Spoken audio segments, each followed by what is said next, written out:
तो बता रहा था मेधा मर्यादा में रहना सिखाती है। अच्छा, एक छोटा सा उदाहरण, मर्यादा क्या चीज होती है। एक युवक है, एक युवती है, दोनों परस्पर प्रेम करते हैं, एक दूसरे को चाहते हैं विवाह हो जाए, और दोनों के माता पिता परस्पर मिलते हैं, वो भी चाहते हैं इनका विवाह हो जाए। तिथि निश्चित हो जाती, शहनाई बजती है, विवाह संस्कार होता है, और वो युवक युवती को डोली में बैठाकर अपने घर ले आता। ये मर्यादा है। पर यदि वो दोनों युवक और युवती वही घर से भाग निकले, वही युवक युवती, और इंदौर के स्टेशन पर पहुंच करके दिल्ली वाली गाड़ी में बैठ जाए, तो क्या होगा? पुलिस पीछे दौड़ेगी, माता पिता परेशान होंगे, चारों तरफ दुख हो जाएगा, चिंता जाग उठेगी, और सबसे बड़ी बात, दोनों परिवारों की बदनामी होगी। बात तो वही है, दोनों ने विवाह करना है, पर एक कार्य में मर्यादा के अनुसार काम हुआ, दूसरे पक्ष में मर्यादा को तोड़ा गया। मर्यादा में काम हुआ तो सुख हुआ, सब ओर से बधाई के संदेश मिले और प्रसन्नता जाग उठी, और जब मर्यादा तोड़ी गई तो सब ओर से दुख हुआ, सब परेशान हो गए, बदनामी हो गई। ये मर्यादा है।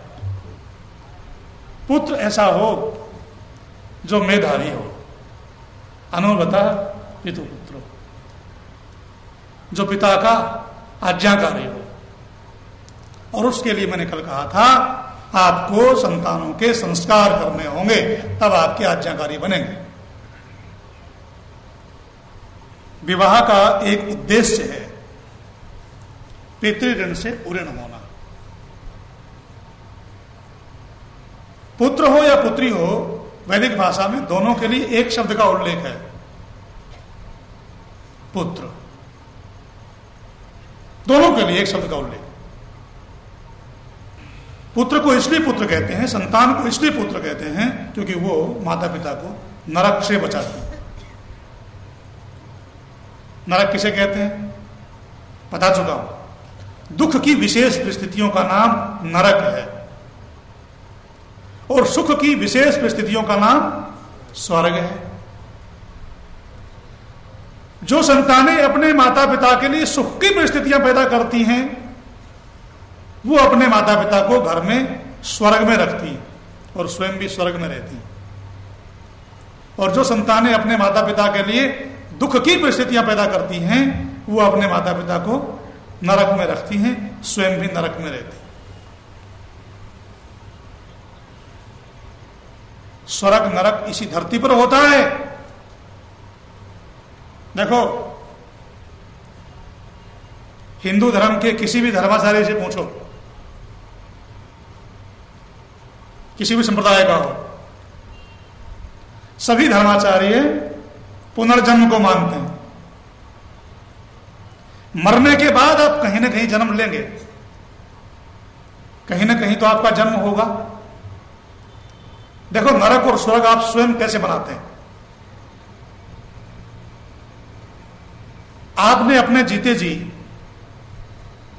इंदौर के किसी भी व्यक्ति ने अपने जीते जी अपनी संतानों को संस्कार नहीं दिए, पढ़ाया लिखाया नहीं। अन्य नगरों के भी किसी भी व्यक्ति ने नहीं पढ़ाया लिखाया, तो आपका जन्म तो होगा। मरने के बाद आप अपनी संतानों को अशिक्षा में, अज्ञान के अंधकार में छोड़ गए। अब आपका जन्म उन्हीं लोगों के बीच होगा जिनको आप अज्ञानी और अशिक्षित रखकर छोड़ गए थे। आपने स्वयं अपने लिए नरक का निर्माण कर लिया। किसने किया? आपने स्वयं किया। और यदि आप अपने संतानों को, सारे देश के लोग सुशिक्षित बनाकर छोड़ गए, मेधावी बनाकर छोड़ गए, संस्कारी बनाकर छोड़ गए, आपका जन्म मरने के बाद होना निश्चित है।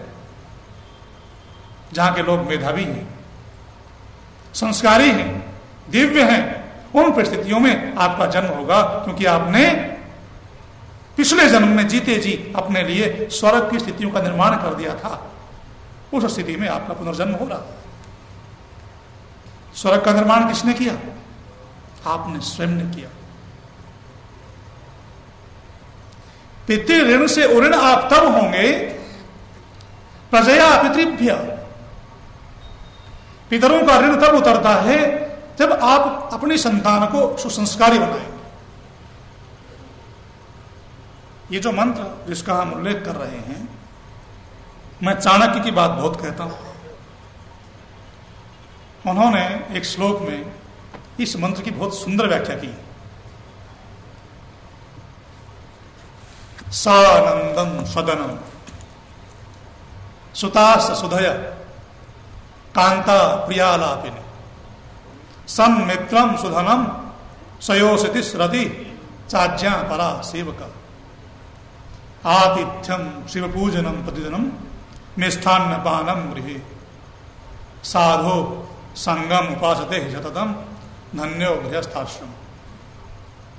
सुख का मूल है धर्म, धर्म का आधार है वेद। ईश्वर प्रदत्त विश्व के प्राचीनतम ज्ञान, वेदों का दिव्य संदेश, वेद कथा विश्व में पहली बार इलेक्ट्रॉनिक मीडिया पर। सुनिए वेद मर्मज्ञ आचार्य डॉक्टर संजय देव जी के श्रीमुख से